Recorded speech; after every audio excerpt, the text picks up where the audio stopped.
প্ৰথমে অসমৰ সকলো জাতি জনগোষ্ঠীক অসমৰ হৈ অৰ্থাৎ বড়ো ৰাইজৰ হৈ ৰঙালী বিহুৰ শুভেচ্ছা জনালোঁ।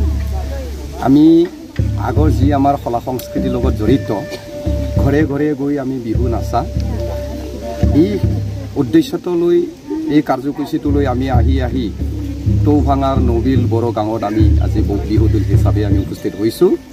তেখেতসকলৰ লগত আমি বহুত নাচ গান কৰিলোঁ আৰু বহুত সুন্দৰভাৱে তেখেতসকলৰ যিটো আমি আহি পেলাই দেখিলোঁ, যিটো আমি দৃশ্য দেখিছোঁ, তেখেতসকলৰ অন্তত 7-8 বছৰমান আগত আমাৰ নিজৰ কলা সংস্কৃতি প্ৰায় হেৰাই গৈছিলে, নিজৰ পোচাক হেৰাই গৈছিলে, নিজৰ বাজনাবিলাক হেৰাই গৈছিলে।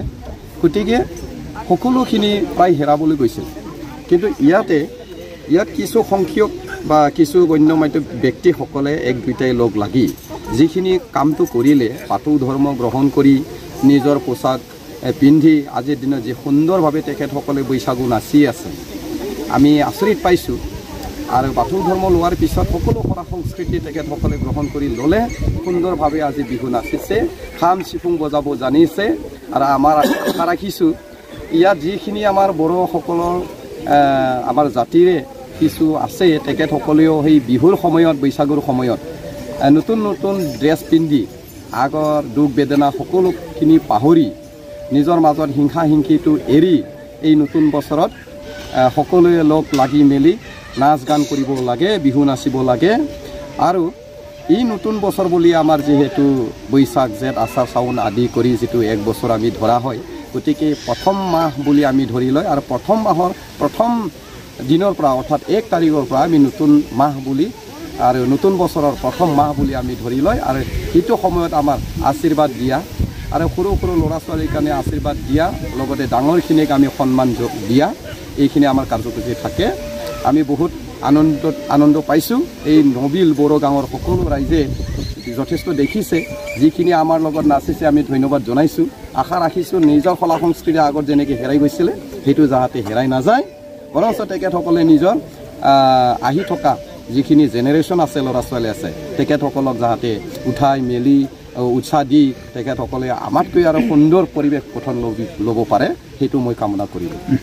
যি বড়ো জাতিটো আছে, আমাৰ যি হেৰাই যাব ধৰা যিবিলাক কৃষ্টি সংস্কৃতি, সেইবোৰ জীয়াই ৰাখিবৰ কাৰণে আমাৰ নলদুৱাৰ আঞ্চলিকৰ পৰা প্ৰচেষ্টা চলাই থকা হৈছে। এইটো আমি সমূহ গাঁওবিলাকত গৈ আমি আমাৰ নিজৰ কৃষ্টি সংস্কৃতিবিলাক আমি বজাই ৰাখিবৰ কাৰণে আমাৰ নিজৰ জাতি গোষ্ঠী যিসকল আছে আৰু লগতে বাকী আমাৰ যিসকল ৰাইজ আছে, তেখেতসকলৰ আগত আমি প্ৰদৰ্শন কৰোঁ। আৰু সকলোকে লৈ আমি এই বহাগ মাহৰ প্ৰথম এসপ্তাহমানৰ ভিতৰত আমি আমাৰ কৃষ্টি সংস্কৃতিবিলাক জীয়াই ৰাখিবৰ কাৰণে এটা মানে প্ৰচেষ্টা আমাৰ ফালৰ পৰা চলি আছে। গতিকে আজি আমাৰ নবিল গাঁৱত আহি পেলাই আমাৰ নলদুৱাৰ আঞ্চলিকৰ ৰাইজ আহি পেলাই মানে বড়ো ৰাইজসকলে আহি পেলাই আমাৰ লগতে বিহু উদযাপন কৰিছে, ৰঙালী বিহুটো। কাইলৈকেও আমাৰ বেলেগ বেলেগ জেগাত যোৱা হ'ব। গতিকে এইটো আমাৰ প্ৰচেষ্টা চলি আছে, যাতে যিহেতু আমাৰ যিখিনি আমাৰ কৃষ্টি কলা সংস্কৃতি সাজ পাৰ এইবোৰ আমাৰ হেৰাই যাবলৈ ধৰিছে। কিছুমান মানুহ আমাৰ যিসকলে ধৰ নাজানে, বেলেগ বেলেগ মানে জনগোষ্ঠীৰ লগত মিলি পেলাই নিজকে বিলীন কৰি পেলাইছে, নিজৰ পৰিচয়টো নোহোৱা হৈ গৈছে। গতিকে সেই বস্তুটো জীয়াই ৰাখিবৰ কাৰণে আমাৰ নলদুৱাৰ আঞ্চলিকৰ ফালৰ পৰা আমাৰ এটা সুন্দৰ প্ৰচেষ্টা চলি আছে। গতিকে আগলৈকেও এইটো চলি থাকিব।